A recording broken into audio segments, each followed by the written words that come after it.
बोल राय दामोदर भगवान की जय। ओ महीनो उत्तम महीनो बाजे तो एमाने 15 पखवाड़ा आवे आपने 15 दिन आवे आप कहीं कहवा महीनो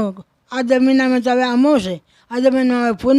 पूनम ने भजन गाया करे पखवाड़ा रहो जो के पूनम पूरा उग्या चंदा मार कटे जीवरा फंदा अपने जीवरा फंदा कटे तो पूनम रे रात्रा चंद्रमा पूरो 16 कड़ों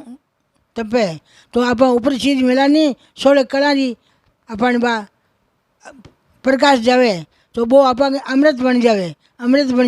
वो अमृत से बच्चा ने दो बूढ़ा बीमार ने दो अपन लियो और हो सके तो बांटो कोई ने वो जगहों बटे प्रसाद मिलना प्रसाद जो कारण हुई है। और खीर बनानी साबुदाना री चावल की मत बनाइजो साबुदाने की खीर बनाइजो प्रसाद सगड़ा लीजो मच्छीरो बंदा क्या करे गांव में अब चेता के कोई केड़ो है कोई सेव है बंदा भेजी रख देना भगवान दे ठाकुर जी भोग लगाए थोड़ी सी छोड़ सगड़ा प्रसाद लीजो वो शिवान की जय।